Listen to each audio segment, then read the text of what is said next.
Keďže mám už 60 rokov, tak si dovolujem aj mudrovať a filozofovať. Kedysi, je to teda presne dneska je tých 60, stareček Weiser vypráviali večer, že to 11. júna 51, že stálo to za to, keď sa ten první vňuk narodil. Takže už toho mám aj ja na chrbce tých pár krížikov a preto si dovolím aj mudrovať a kvázi filozofovať. Keď som došiel prvýkrát do roboty, tak sem byl ucho, sem byl najmladší a táto pozícia mi tam trvala možno 2-3 roky a tak sa aj na mňa všetci kúkali. Dneska som z celého manšaftu najstarší a môžem rozkazovať, môžem zakazovať. No, je to niekedy ťažké. Co som sa od toho mojho starého naučil, tak bylo, že on vždycky každú situáciu riešil slovíčkom ne. S tým sa z každej činnosti, z každého aktu stal podpultový tovar.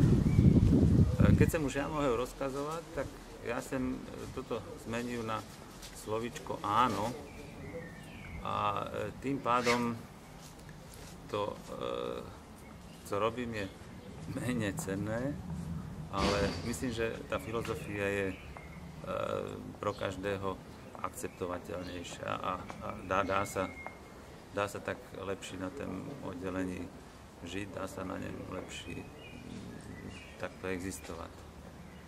Druhá vec, ktorú bych chcel vám, teda už zase ako filozof, povedať, že je potrebné reagovať trošku ináč, jak väčšina z nás reaguje. Totiž, keď si zeberieš každú činnosť, každý čin, každý akt, tak jeden tých 10% nemôžeš ovplyvniť. Tých 90% to je reakcia na danú činnosť. A keď si teda predstavím, že sa rozčúlim, že ráno decko pri raňajkách vyleje na moju bijú košelu kávu alebo čaj a ja sa rozčúlim, tak decko začne vrešťať, žena sa rozplače, ja utekám sa prezleciť. Decko, keď sa vrátim už prezlečený, ešte nezjedú raňajky, tak musíme ďalej čekať. Keď ho musím odvleciť do školky, tak zase je stresované, decko mi ani nepozdraví a uteká preč ode mňa.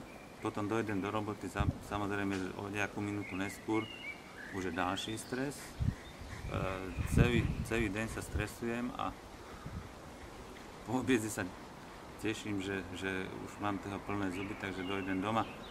Doma ma zase čeká žena, ktorá je nasraná ešte od rána a decko, ktoré se mnou nevyprávia.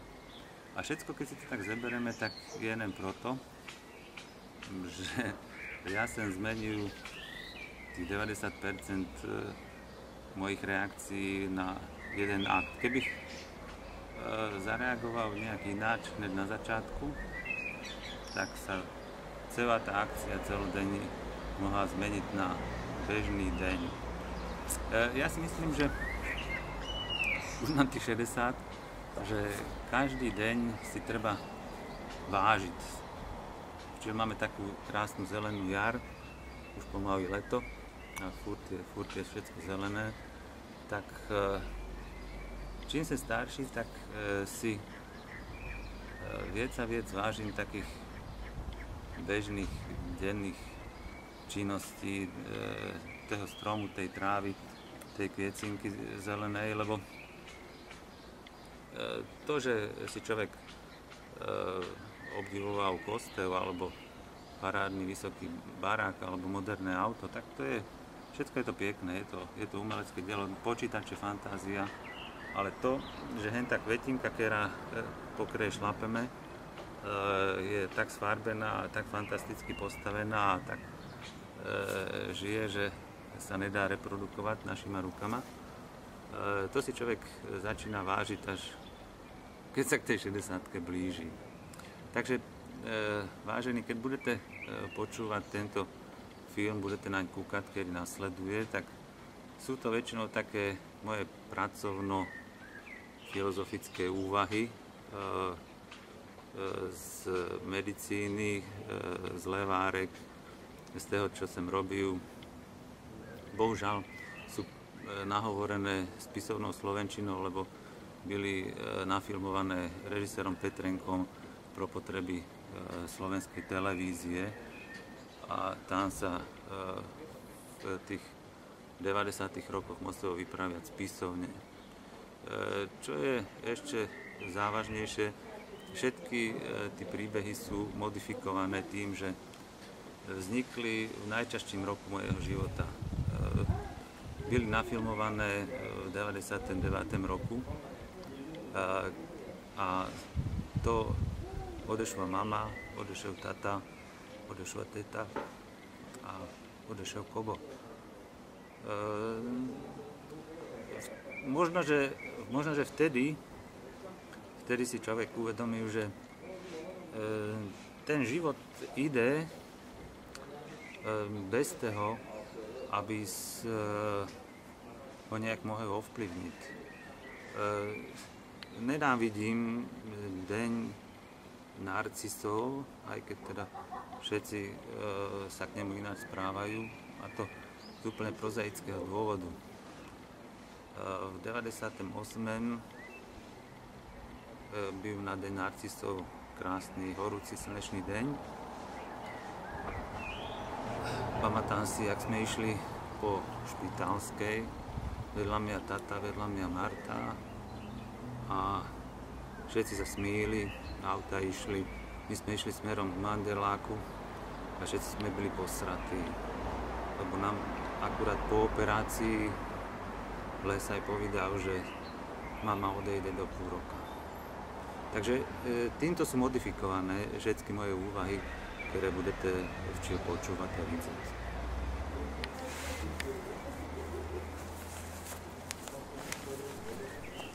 Ideme k tomu. Poď.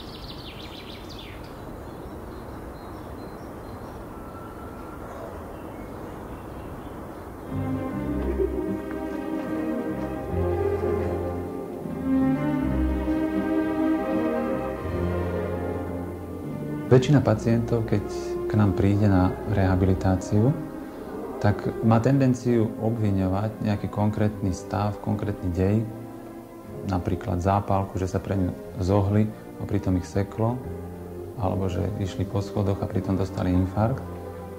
Ale ono, to nie je pravda. Tá zápalka za to nemôže, že vás sekne v krížoch a ani tie schody za to nemôžu, že človek dostane infarkt. Tá pointa je v tom, že postupom času si človek nakvapká do toho svojho pohára určité dávky škodlivín, nesprávnych návykov, nesprávnych činností a ten pohár v jednom momente pretečie.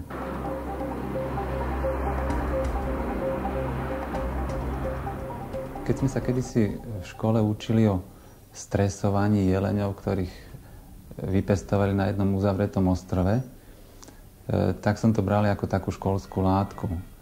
A v podstate som si neuvedomil, že my sa stresujeme dnes každý deň. Stresujeme sa doma, stresujeme sa cestou do práce, stresujeme sa v práci a stresujeme sa aj potom. A ono to súvisí s tými kvapkami, čo som tu pred chvíľou spomínal. Ja som sa vždy v minulosti snažil dávať pacientom také odborné, čo najviac odborných vedomostí a prišiel som na to, že tí pacienti obyčajne na to zajtra zabudnú a potom sa podľa toho nedržia. Tak preto som si vymyslel pre nich takú skoro rozprávku o mamutoch. Hovorím tomu, že ako zabiť svojho mamuta. Obyčajne sa opýtam toho pacienta, že či v televízii alebo v nejakom časopise čítal, či videl tie krásne nástenné maľby z Francúzska, ktoré pochádzajú z doby kamenej, vraj kreslili Kromaňonci. Sú to také krásne chrámy vtedajšie so stenami pokreslenými mamutmi, nosorožcami, jeleňmi vtedajšími. No, niektorí pacienti obyčajne povedia, že áno, že videl som. Žiaden mi však nevie odpovedať na druhú otázku, keď sa ho opýtam, že či si zapamätal z toho seriálu, že čo bolo na Zemi. Obyčajne sa každý zarazí, že čo tam asi mohlo byť. Totiž tí Kromaňonci tam nechodili len tak kresliť tie mamuty alebo tie zvieratá. Oni, keď ich nakreslili, tak pravdepodobne pri nich aj tancovali. Totiž na tej Zemi sa nenašli šlapaje s celou ploskou, jak keď vstúpime do bahna, ale našli sa len po petách. A to stvrdlo, to skamenelo. A v súčasnosti tam teda vidíme väčšinu tých šlapají po petách. Prečo oni tam teda tancovali? Predstavíme si to tak, že tancovali deň alebo tesne pred nejakým útokom na toho svojho mamuta a toho mamuta potom išli zabiť. No a ja to teraz parodujem na súčasný stav, že my takisto tancujeme, síce nie v chrámoch, nie pred mamutmi, ale sme stresovaní od prvého momentu doma, keď musíme stávať pri nejakom budíku, sa ponáhľame, nestačíme raňajkovať, potom ideme električke, kde nám niekto stúpne na malíček, nemôžeme mu vynadať, lebo sú tu určité spoločenské bariéry, čiže sme stále sme stresovaní a my nezrealizujeme to zabitie svojho mamuta. Hovorím teda možno tak trošku drsne, ale nezrealizujeme to, čo zrealizovali tí naši predchodcovia v tej dobe kamenej. Teda oni tancovali, vyplavili si určité hormóny a potom ich zrealizovali. My tancujeme v úvodzovkách, vyplavíme si teda hormóny a nezrealizujeme ich. A to má potom za následok, že sa to hromadí a výsledok je kdesi inde, za roky a roky neskôr, že nám stupne tlak, že dostaneme infarkt, že dostaneme porážku a podobne.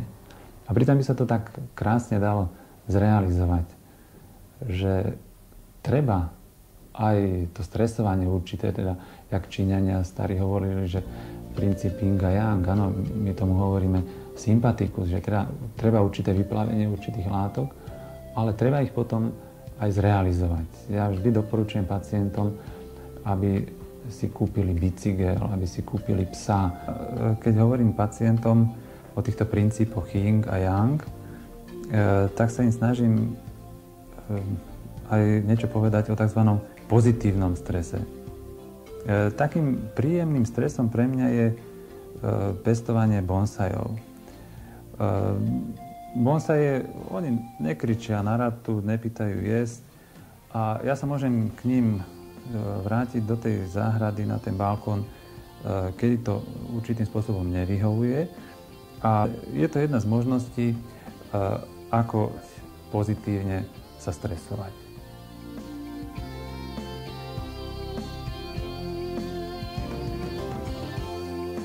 Pohybový aparát sa nepoškodzuje zo dňa na deň. On sa poškodzuje už v školských rokoch, predškolských rokoch, keď naši študenti, žiačikovia musia sedieť v pozore s rukami za chrbátom, musia ešte aj cez prestávky sa prechádzať v pozore a hryskať chlebíček a keď nie, tak dostanú poznámku. Okrem toho si potom kúpime auto, si kúpime električenku, aby sme len nemuseli chodiť peši, aby sme nemuseli ten pohybový aparát adekvátne zaťažovať. V rehabilitácii sa snažíme nielen bojovať proti priamej bolesti, dávaním nejakých obstrekov, liekov alebo fyzikálnych procedúr, masáží. To pacienti majú radi, ale to nerieši podstatu. My sa snažíme v rehabilitácii o zvládnutí tých akútnych ťažkostí pacienta ho preškoliť, prestávať na správny typ používania pohybového aparátu. Teda snažíme sa ho naučiť 10 minút denne cvičiť. Keď toto zvládne, snažíme sa ho naučiť, ako dvíhať, ako sedieť, napríklad to časté sedenie za počítačom alebo časté sedenie v aute má za následok preťaženie toho pohybového aparátu. Keď sa on naučí správne sedieť, tak nemôže dojsť k týmto ťažkým poruchám.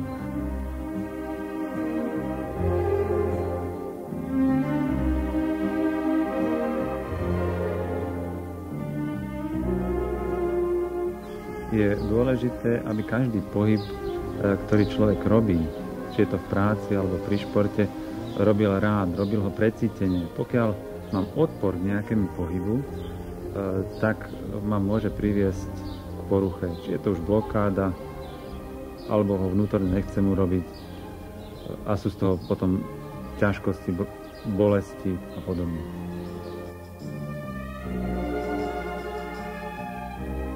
Ja mám vždy pri rozlúčke s tým pacientom tendenciu niečo povedať na záver. Ja mu vždy hovorím, že ja by som sa nerád s vami už druhýkrát stretol. Ten pacient sa obyčajne zarazí, prečo sa nechce so mnou stretnúť, že?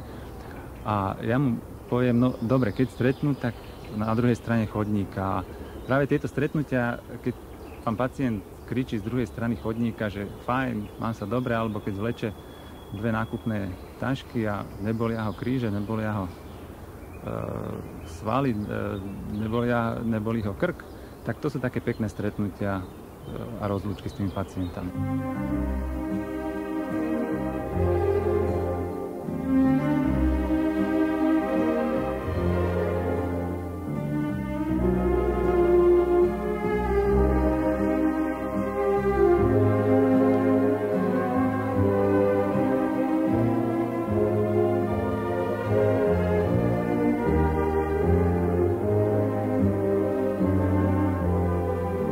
Musím sa priznať, že som živý záhorák. Uvedomil som si to niekedy v 80. rokoch, keď sa prestali rozprávať vtipy o policajtoch, keď sa prestali rozprávať vtipy o škótoch, tak asi ľudia nemali okom, tak začali o nás záhorákov. Dnes si túto situáciu trošku ináč premietam a uvedomujem si, že bez nás, bez záhorákov by slovenská kultúra stratila jeden zo svojich pilierov. My sme tu totiž nie od dneska, od včerajška, ale sme tu storočia a sme odolali tlaku germanizačnému, tlaku češtiny, no ale bohužiaľ v súčasnosti sa naša kultúra, záhorácka kultúra začína rozpúšťať v slovenčine, spisovnej slovenčine, ktorá je podávaná vo videu, v rozhlase, v televízii. No a práve kvôli tomuto sme sa rozhodli a spolu s mamou sme napísali jednu knižku, tá sa volá, že Levárky. Je to záhorácky názov mojej rodnej obce Malé Leváre, v ktorej sme sa snažili podať taký koncentrát toho, čo tu zostalo po nás, čo tu zostalo po našich starých rodičoch, čo tu zostalo historicky po všetkých ostatných, ktorí tu boli pred nami. Je tu napríklad úžasné nálezisko mamutov a dokonca aj slona lesného. Slon lesný je rarita na Slovensku. My sme určitým spôsobom jedineční. Sú nájdené 4 zuby na Slovensku, jeden v Gánovciach a 3 práve tu v tejto mojej rodnej obci. Dalo by sa hovoriť o viacerých veciach historických, od predhistórie cez tieto mamuty, cez vykopávky iné, až po tú súčasnosť. Takže toto je určitý taký pohľad na Záhorie. Tak ako sťahové vtáky sa každý rok sťahujú raz na sever, potom na juh a možno nevedia, že prečo to robia. Tak sa aj my Záhoráci vraciame na svoje rodné miesta, tak sa rád aj ja vracam na svoje rodné miesto do Levárek, aby som sem načerpal nových síl v tom každodennom zmätku, starostiach, ktoré nás obklopujú.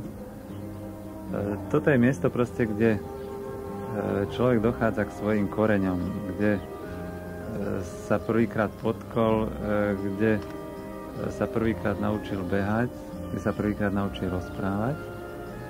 A možno, že je to tak s tými sťahovavými vtákmi, tak práve táto pupočná šnúra záhorácka nás ťahá sem.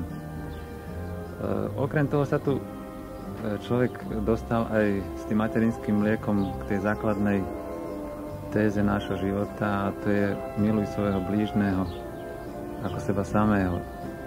To je totiž tá šťava, ktorá nám pomáha prekonať problémy aj v práci, aj v rodinnom živote.